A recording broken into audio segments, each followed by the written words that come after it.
그러니까 젊은지의 분변을 이식했을 때 어떤 균들이 증가를 했을까요? 자, 여러분들이 생각하시는 유산균? 예, 그런 거 아닙니다. 유산균 이런 거 아니고요. 여러분들이 사실 들어보지 못한 그런 여러 가지 균주들이 증가를 했고, 그런 균주들이 여러 가지 어떤 신체적인 능력들과 어떤 상관성이 있었다. 네, 안녕하세요. 약드래브의 칼로리입니다. 자, 예전에 이런 연구가 있었습니다. 젊은 쥐의 피를 수혈받은 나이 든 쥐들이 훨씬 더 여러 가지 신체적인 측면에서 훨씬 더 건강해졌다라는 연구들이 보고가 되고 있거든요. 자, 그럼 우리도 실제로 젊은 사람의 피를 수혈받으면 건강해질까? 뭐 그런 여러 가지 호기심들이 유발되면서 그와 관련된 연구들이 좀 진행이 되고 있거든요. 자, 그렇다면 여러분들이 젊은 사람의 똥을 여러분들의 장에 이식받으면 과연 건강해질 수 있을까요? 최근 이제 쥐를 통한 연구들을 보면은 충분히 가능성이 있다라는 연구들이 보고가 되고 있습니다. 자, 우리가 보통 그 분변 이식을 FMT라고 얘기를 합니다. Fecal Microbiota Transplantation이라고 얘기를 합니다. 그러니까 장내 분변의 그 미생물 군집을 다른 사람 장에 이식을 하는 거죠. 자, 그럼으로써 우리가 뭐 대장염이나 여러 가지 질환을 치료하는데 사용을 하고 있는데, 그런 질병 치료의 목적이 아니라 젊은 사람의 분변에 있는 미생물 군집을 나이 든 사람의 장에 이식을 하게 되면 충분히 건강해질 수 있다라는 연구들의 어떤 근거들이 동물 실험에서 보여지고 있다는 거죠. 여러 가지 면역 지표들, 또한 어떤 신체적인 능력들, 그렇죠? 뭐 근육량이라든지 또 피부의 어떤 보습 능력이라든지, 또한 어떤 뇌 기능, 뇌의 어떤 인지 기능이나 여러 가지 기능들도 굉장히 좋아졌다라는 연구들이 동물 실험을 통해서 입증이 되고 있습니다. 단지 분변을 이식했는데 말이죠. 굉장히 재밌지 않습니까? 자, 그렇다면 분변을 이식받았을 때, 그러니까 젊은지의 분변을 이식했을 때 어떤 균들이 증가를 했을까요? 자, 여러분들이 생각하시는 유산균?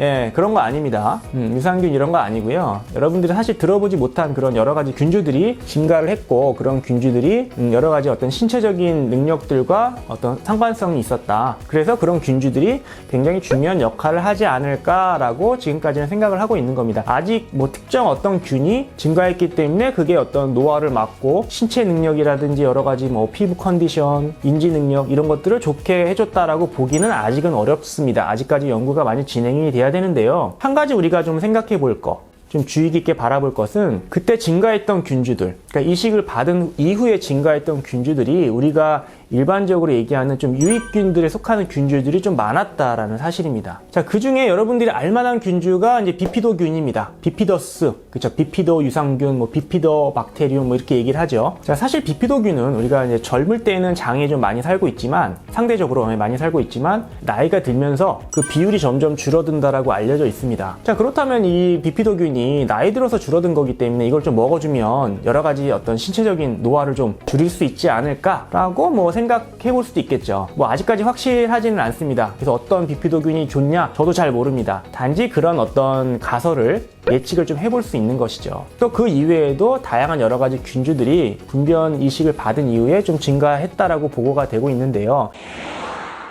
자, 그럼 이 유익균들을 지금 당장 뭐 사서 먹을 수는 없습니다. 그렇죠? 하지만 여러분들이 식습관을 좀 바꾸신다면은 이런 균주들의 어떤 비율을 좀 증가시킬 수 있는 가능성이 충분히 있고요. 실제로 가능합니다. 자, 이런 균주들을 증가시킬 수 있는 식습관은 여러분들이 일반적으로 생각하고 있는 그 서구화된 어떤 식단들, 편의점 음식들, 인스턴트 식품들, 과도한 육류 섭취, 예, 이런 거랑은 거리가 멉니다. 그러니까 이런 식습관을 하시면은 이런 균주들은 증가하지 않습니다. 유익균들을 증가시키는 그런 음식들은 여러 가지 야채류, 견과류, 잡곡류, 뭐 베리 종류를 포함한 여러 가지 과일류, 이런 것들을 충분히 우리가 섭취를 하게 되면은 이런 균주들이 증가한다라는 확실한 연구들이 있기 때문에 이런 음식들을 즐겨 드신다면은 이런 유익균들이 우리 장에서 잘 살아서 비율이 높아지기 때문에 여러 가지 건강적인 측면에서 훨씬 좋다는 거죠. 특히 이제 노화와 관련되어 있는 여러 가지 신체 기능까지도 좋아지고 인지 능력이나 피부 보습력이나 이런 측면에서 어떤 굉장히 다양한 기능들을 높이는 결과를 가져올 수 있다는 겁니다. 제가 예전에 그 넷플릭스에서 더 게임 체인저인가요? 하는 그런 다큐멘터리 영상을 봤는데요. 그 영상에서도 보면은 굉장히 힘을 요하는, 굉장히 체력적으로 극한의 어떤 상황을 밀어붙여야 되는 그런 운동선수들, 올림픽 선수들이나 또 괴력을 겨루는 그런 경기들이 있죠. 자, 우리가 보통 힘을 내려면 우리 고기 먹어야 돼. 육류를 섭취를 해야 우리가 기운이 나고 힘을 낼 수 있기 때문에 뭐 금메달 딸 수 있어 이렇게 얘기를 하지만 그렇지 않다는 거죠.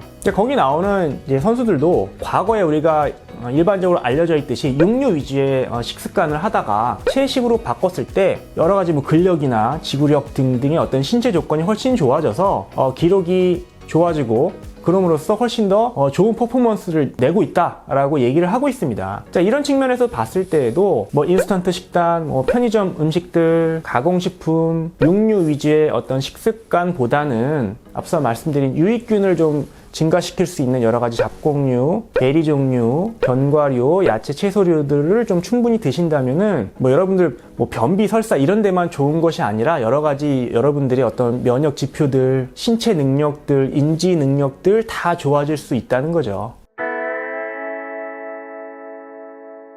자, 그래서 오늘은 젊은 쥐의 분변을 나이든 쥐의 대장에 이식했더니 여러 가지 신체 조건, 인지 능력, 면역 지표들 굉장히 좋아졌다라는 재밌는 연구 결과를 좀 소개해드리고 싶었고요. 또 이 연구 결과가 시사하는 바가 이 장내 미생물의 어떤 건강한 관리, 유익균들의 증가를 도모함으로써 여러 가지 뭐 지금 현재의 어떤 대장 환경이라든지 만성 질환들, 뭐 다양한 면역 질환들 이런 걸 예방할 수도 있지만 더 나아가서 우리가 건강한 노년을 보낼 수 있고 나이 들어서 우리가 나이 들면은 뭐 기운이 없고 근력이 떨어지고 여러 가지 신체 능력들이 떨어지지 않습니까? 근데 이런 것들을 극복할 수 있다는 거죠. 그래서 여러분들도 오늘부터 여러분들의 유익균들이 좋아할 만한 그런 식단을 좀 고려하셔서 식단을 꾸려보시면 어떨까 합니다. 감사합니다.